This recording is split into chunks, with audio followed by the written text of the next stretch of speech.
Maddison to Spurs. And that's a great signing for him.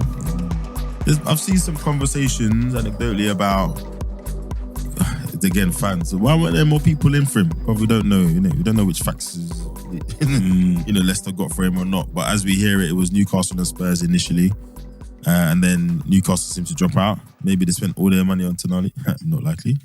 And it's gone through at Spurs. Reportedly, 40 million? That's a steal for him. Obviously, they got relegated, etc.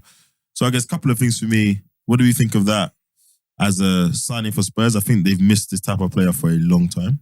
I think individually, I wasn't as kind of like excited about it. With Kane on the way up, as it seems now.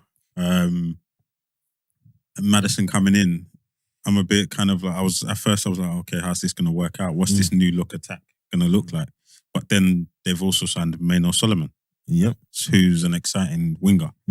So it's starting to look like they're building a new attack, right? Maybe Son becomes the spearhead of the attack if Kane Exactly. Kulusevski's, is he? Signed perm. Exactly, signed perm. Well, they got Brazil's number 9 in there. I would expect him to take Richarlison, he's Brazil's number 9. I'd expect him to take the place if Kane goes. There you go. Yeah. I'll tell you what though, he's got a coach now. If he's not about it. So He doesn't play the games, I've heard. He doesn't play any games. It's starting to look, and if you've watched his style of play for Celtic, he's got a very dynamic front forward, right? Front three. He had Jota, Dyson Maeda, was it? And the other Japanese lad. His name escapes me. But if you ever watched any of their games, it was very dynamic, very fluid, right? So it'd be interesting to see if that's what he's trying to assemble at Tottenham, because at the moment it's starting to look like that. So. Apparently his story is this, it seems like the same story for all new coaches, isn't it? They're very attacking, but it's very hardworking. Well, but yeah, you're right. He's building it that way. Do we think there's anything more to it? Why, for that kind of price, why some Arsenal fans have said they would rather him than Havertz? I don't buy into that argument because we don't know what Arteta wants from a player rather that left Maddison than Havertz. Yeah. Especially for the price, right? Some people have said there are other clubs that could have done with him. So do you think there's anything, maybe, it's all well and good, he's a attacking player, he's easy in the eye, he scores good goals, he does all the nice attacking things. But it's easy for fans to be like, I want him in my team. Is there anything where you think, actually, one of the top 4-5 teams didn't want him? With me, on that one, I think it's an excellent signing. I really rate the player. Same. Especially at that price point. I think that's a joke. When you look at figures that are going around at the moment, I think for that price, that's probably one of the best value for money deals that's been done so far in the summer. Easily. And the wages would have been probably lower than what you'd have had to pay if he was still in the Prem lighting up. Yeah, I know Leicester got relegated, so maybe that's brought his value down a little bit. But as a player, I think he'll fit in perfectly there. With the top 4 clubs, a lot of it is high press, high energy. He doesn't strike me as that sort of player. He's more out of position. He's more one that you're going to have to carry a little bit. But he's got on the ball, he can unlock the defence. He's got that little special quality. And yeah, as you say, Tottenham have missed out. Their fans have been saying they've missed that since Eriksen left. And that's nigh on, 6 years, something like that. It's a very long time that they haven't had that sort of creativity in their midfield. So for me, I think it's an excellent signing.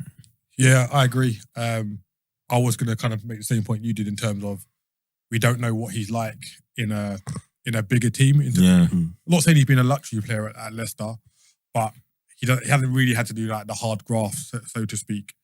So why not? No, I just mean in terms of possession out when they haven't got the ball. Like you haven't seen him kind of running back, kind of helping in. The stats on this because sometimes money. The eye test. It might be an eye test thing because they didn't have the ball. They didn't have the ball a lot. They spent the season scrambling. So if you play for Brendan, bruv, you don't put shifted. It's long for you. That's why I was like, But I think it's a no-brainer. Like when we were kind of saying, if they get relegated, where would those kind of players go? I think I said Tottenham, and I think it'll be very, very beneficial to Tottenham.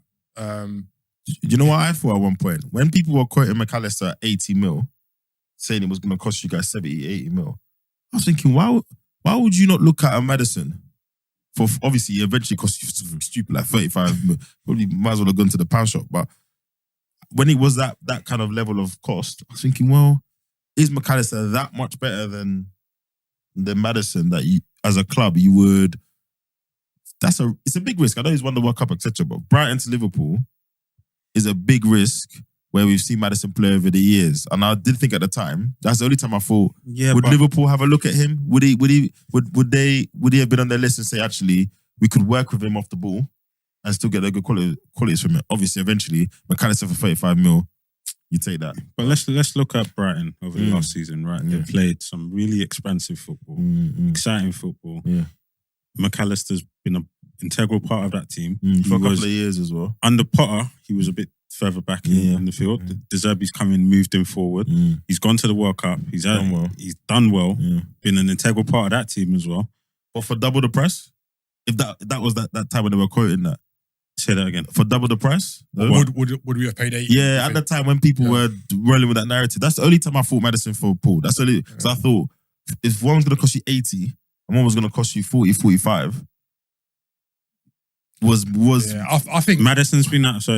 Maddison's been out of form, right? He played himself into that England squad, then got injured, right? Then he was out of form in and out of the team, and even before he stepped on it, he was here and there. Okay, so I mean, just trying to justify 80 mil for Maddison, what? Just because he's English and he's played in the Prem? 80 mil for McAllister. Yeah, Maddison would have cost you 45. That's what I'm saying. The differential. Nah, I don't know. Then I don't know. I think I'm a bit. Yeah, I can understand why they would charge 80 for McAllister. Yeah, I just thought based on the last season. If that did go ahead and Liverpool paid 80 million for him, I would have been asking in here. I would have come in there and be like, well, you could have picked up Maddison for 40. Is he £40 million better player, or is that even a £40 million better deal? It did transpire, but at the time I was looking at it thinking, okay, all right. And there's also, again, it's easy to do this because, you know, Maddison enjoys his life off the pitch, right? It's not like he's a party boy or anything, but again, do we think that, or from anything we've seen, I've heard a couple of things about, well, there's two concerns generally coach-wise. Not major concerns, but two things that can go against him. One, you guys already said off the ball. So if you're a coach that plays in that manner, can he do the work that's needed? And then secondly, bit of a lifestyle concern. Does it, you know, people feel like he's a bit of a party lad. Consistency. Consistency. I'd say there's a third thing. Consistency. I think he's been pretty consistent for Leicester. I think so. I think he's been consistent. Yeah. Even in a bad team, the season before, bad team, they didn't play too well. He still put up good numbers, put goal and assist numbers, etc. I think this is the first season where you could be like, his output's been a little bit questionable, but even then, he still delivered, and I'm sure he's like. Do you think he's shown enough to be fair? Don't get me wrong. I agree. He's talented. Do you think he's shown enough where you'd say he is a top 4 or 5 player? Yeah. When I think about some of the other players that have been bought in those teams for large sums, yes, I would say so. 100%. With Leicester, whenever I watched Leicester play, he always stood out. Like he was better than the rest of the team. And I think one of the points you made him sort of like a lifestyle. I think that has gone against him. I agree. Even when I think of like England, it took him a long time to get in the England setup where there's a lot of players that have done lesser and they've been called up a lot quicker than he did. Come on, look at what's his name? Who did Foden go out and get in trouble with? Greenwood. Yeah, and Foden was back in relatively quickly into the England squad. I think he's unapologetically him. And Maddison. It's just Foden and Maddison. Madison. Yeah. But it was a lot of media hype to get him into the England squad as well. And granted, he was playing really well for Leicester. So I think he's unapologetically him, but yeah, I wouldn't have been mad if he turned up at Arsenal. I would not have been mad at all. I would have taken him all day. Yeah. I could make a better case for Maddison at Arsenal than Havertz.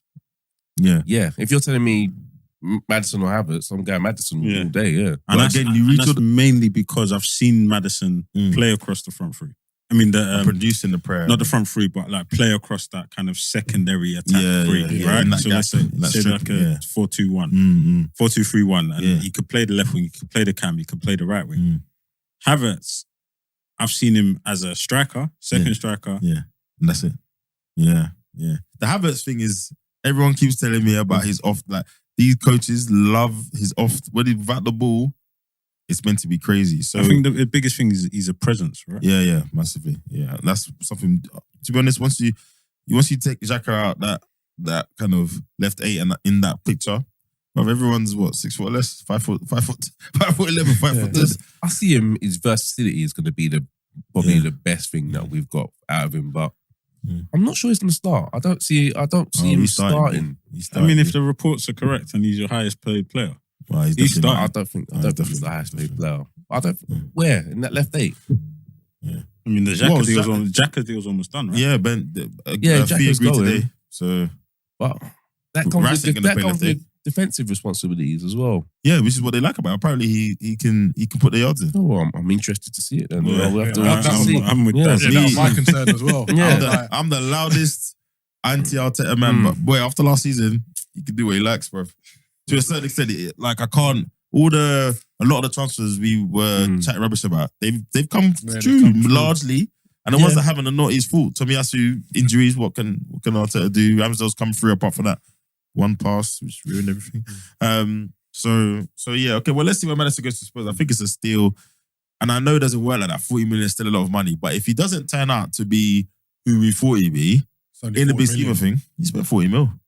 Which is mad. So are we saying that Kane's going? Because I don't think he's going. No, he's made it clear. They came out today. The clubs are now in direct contact, and he's made it clear. But Kane's made it clear before. To Bayern. Yeah. To Bayern. But Bayern only. Kane has made it clear before, but it's about Daniel Levy, bro.